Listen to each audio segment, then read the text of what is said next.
कभी वन में सिंह को अखेट करते देखा है? हमें लगता है कि सिंह तेजस्वी है, बलशाली है, तीव्र है, इसलिए वो अखेट कर पाता है। परंतु इस अखेट के दूसरे पक्ष को भी देखने का प्रयास कीजिए। सिंह अखेट तभी कर पाता है जब हिरण आस छोड़ देता है, जब वो भागना बंद कर देता है, जब वो संघर्ष करना छोड़ देता है। सिंह हिरण की मृत्यु नहीं चुनता, हिरण स्वयं अपनी मृत्यु चुनता है। ठीक उसी प्रकार असफलता हमें नहीं चुनती, हम असफलता को चुनते हैं। ये हम ही हैं जो आशा को छोड़कर संघर्ष करना छोड़ देते हैं और भाग्य का अखेट बन जाते हैं। इसलिए संघर्ष करना मत बंद कीजिए, प्रयास करते रहिए और सफलता आपकी मुट्ठी में होगी।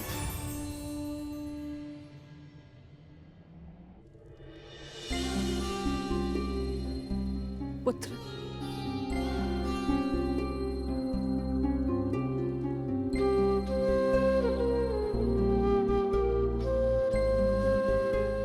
प्रणिपात राजमाता, आदेश कीजिए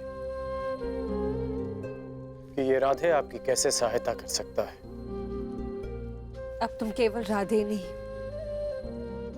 कौरव सेना के सरसेनापति भी हो।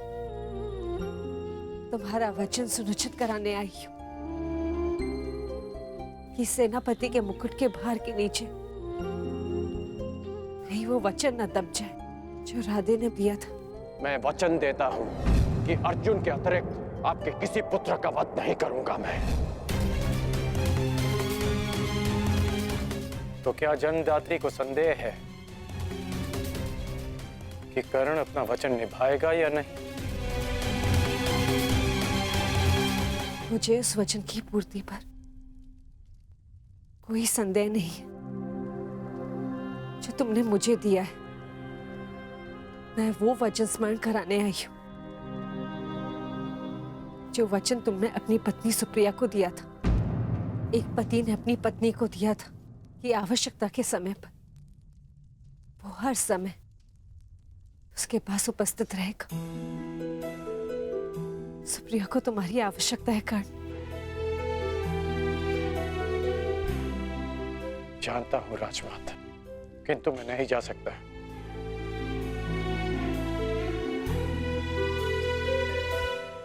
क्योंकि अब मैं युद्ध में सम्मिलित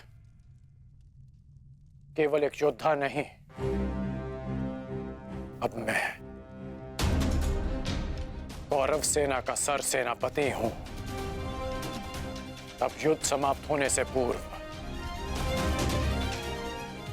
मैं केवल यमलोक जा सकता हूं। मैं जानती हूं कि तुम नहीं जा सकते, परंतु वो तो यहां आ सकती है ना। चलो मेरे साथ।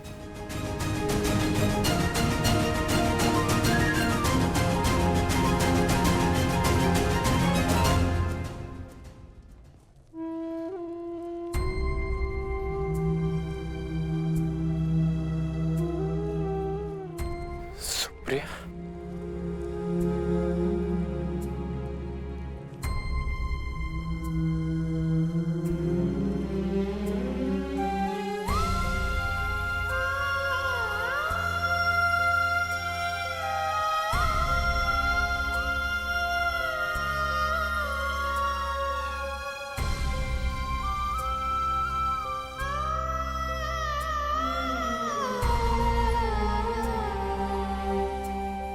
प्रणिपात आर्य।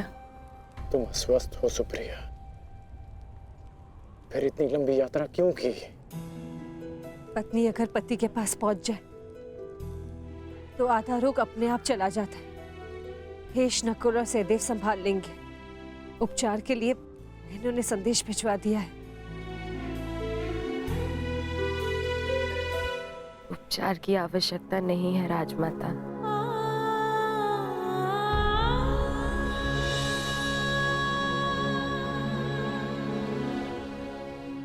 ना ही उपचार से कोई लाभ है। मेरी इच्छा थी कि मैं अपना अंतिम श्वास अपने अर्धान की छांव में लूं। बस वो पूरी हो गई और मेरे मन पे एक बोझ रह गया। शोक में मैं अपने पत्नी होने का कर्तव्य नहीं निभा सकी, आपसे रुष्ट होकर चली गई। मुझे क्षमा कर दीजिए आर्य।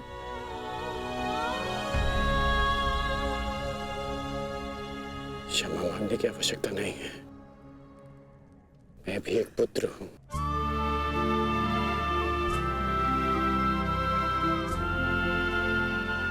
माता की वेदना समझता हूं।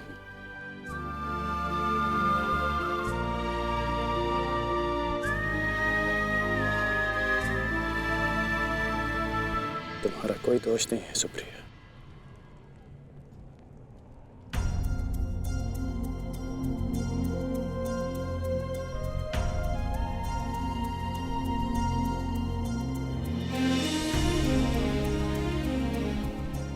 ये क्या कर रही हो सुप्रिया?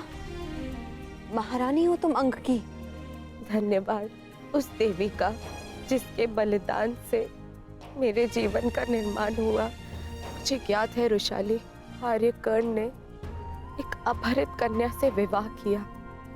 उसके पीछे का कारण सिर्फ तुम थी। तुम दान देने के लिए वचनबद्ध होकर, सूर्य को साक्षी रखकर वचन दोकर कि तुम सुप्रिया से विवाह करोगे। दान दो अंगराज। ये सूत पुत्र राधेकर्ण वचन देता है कि मैं सुप्रिया से विवाह करूंगा।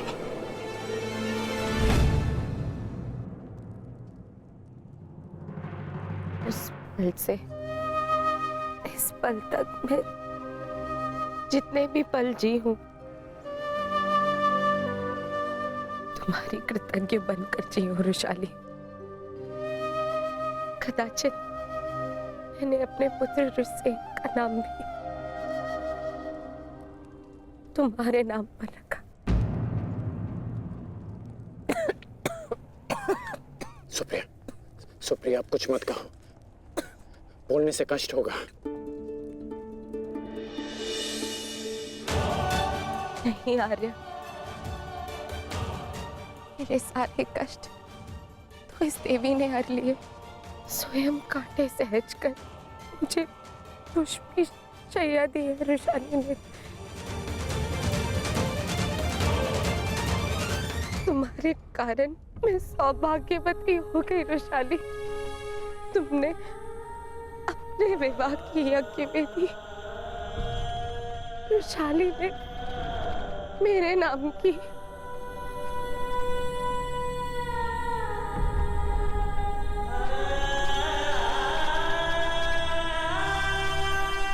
आप अपने वचन के लिए जाने जाते हैं ना आर्य। आपकी अर्धांगिनी होने के नाते मैं चाहती हूं कि आपका हर वचन पूरा हो, कोई भी वचन अधूरा ना रहे। आपका एक वचन है आर्य जो मेरे कारण अधूरा रह गया था।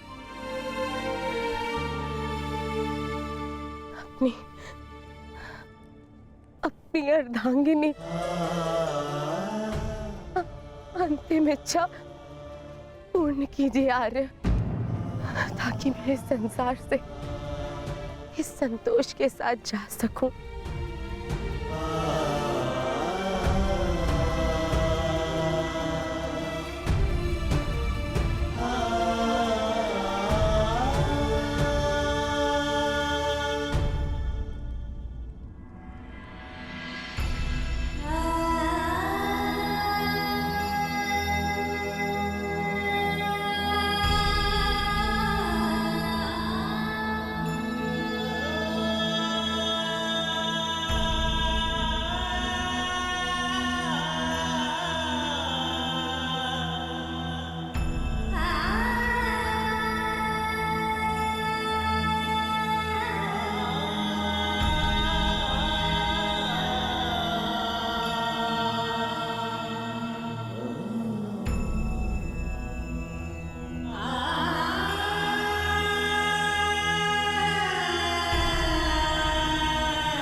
बस मित्र,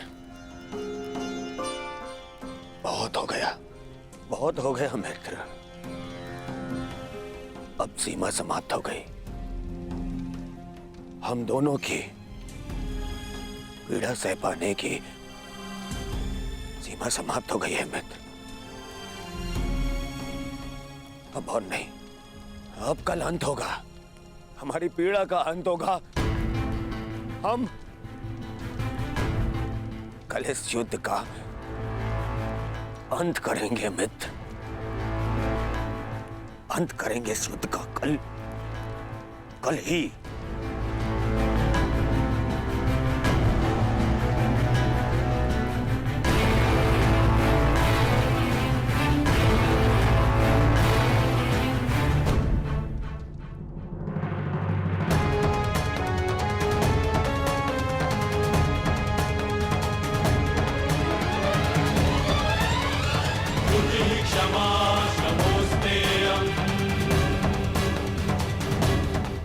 यशस्वी भव।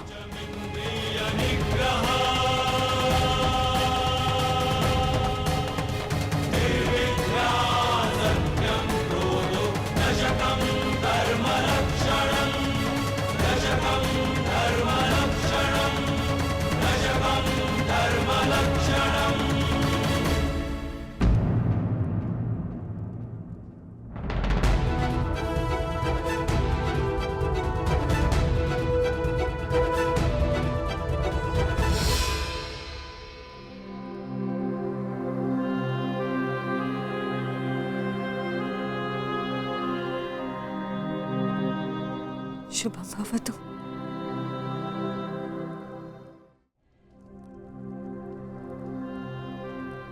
आज का दिन बहुत शुभ है।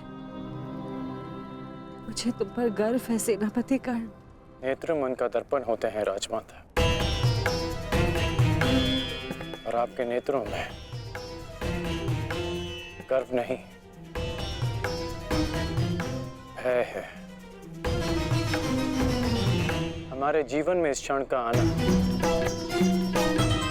अनिवार्य था राजमाता। आप निश्चिंत रहिए राजमाता, मैं पांडवों की भांति छल नहीं करूंगा। मैं अपना वचन अवश्य निभाऊंगा। आपके 5 पुत्र थे और सूर्यास्त के पश्चात आपके 5 पुत्र ही रहेंगे, या मैं या फिर अर्जुन।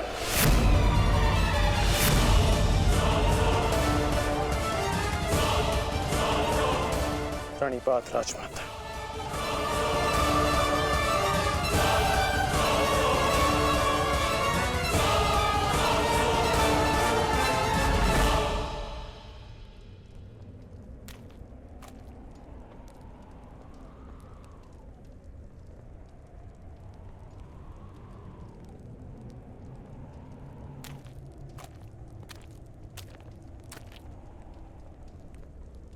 क्या हुआ ज्येष्ठ, क्यों चिंतित हैं आप? देख रहा हूं कि ये रणभूमि कैसे मेरे देखते ही देखते मेरे 90 अनुजों के रक्त को पी गई। उस अकेले भीम ने मेरे 90 अनुजों का वध कर दिया। मेरे इन सभी भाइयों ने मेरे लिए अपने प्राणों का बलिदान दे दिया। अपने ज्येष्ठ के आंखों के स्वप्न को पूर्ण करने के लिए उन्होंने मृत्यु की निंदा को स्वीकार कर लिया। अब बस तुम हो और मेरे शेष 8 अनुज है दुशासन।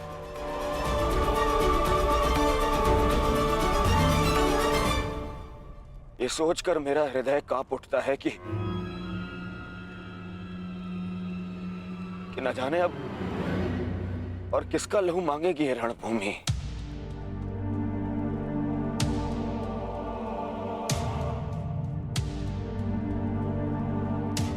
एक बात कहूं दुशासन, अब मैं ना तुम्हें और ना ही अपने किसी भी और अनुज को खोना चाहता हूं। अब मेरे में साहस नहीं रहा कि मैं अब अपने किसी भी और अनुज की अर्थी को कांधा दूं। मेरे में साहस नहीं है अब। किंतु आपके अनुज में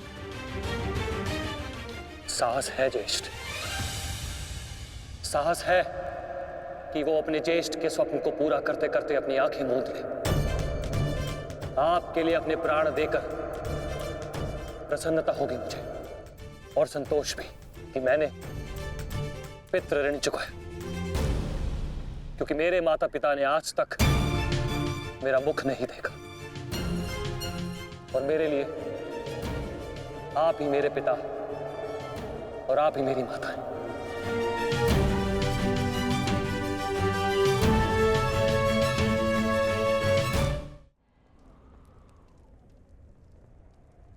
नहीं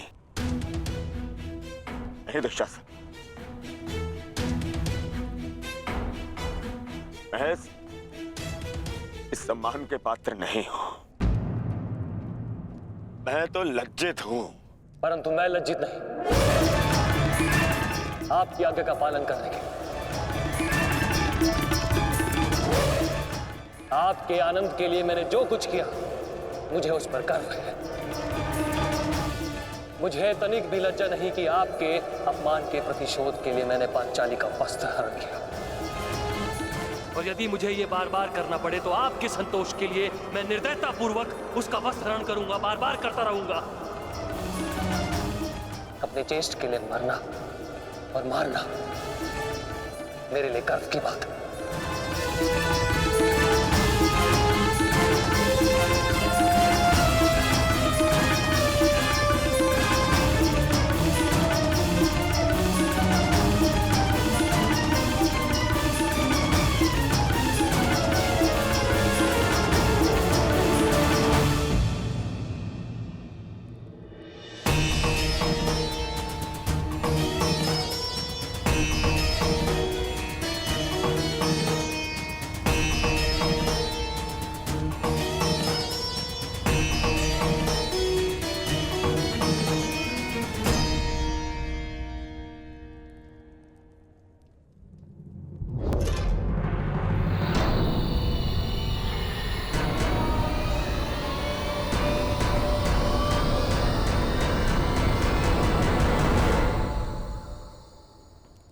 माधव, आप गए नहीं?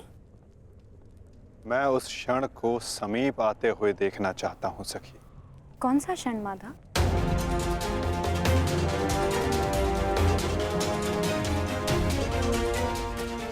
इस महायुद्ध के प्रारंभ होने से वर्षों पूर्व कुछ वचन दिए गए थे,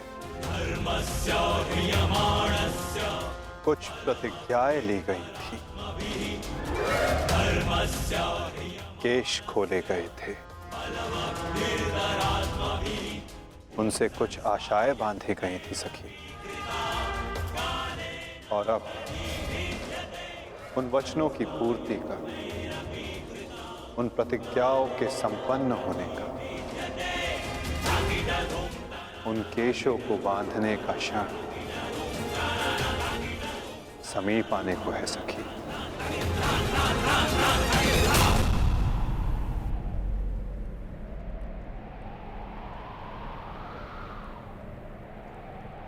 सज्ज रहना सखी।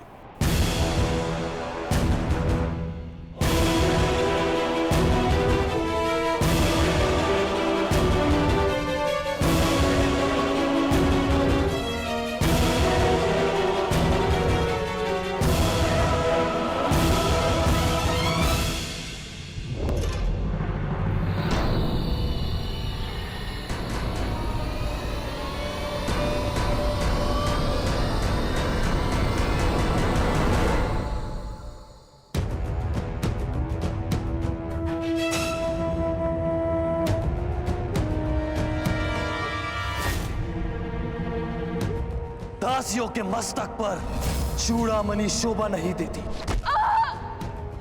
मैं आपकी पुत्र वधू नहीं, और ना ही आपके पुत्रों की पत्नी।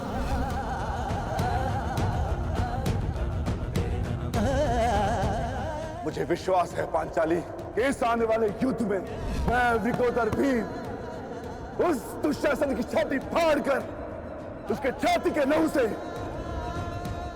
तुम्हारे केश सींच पाऊंगा।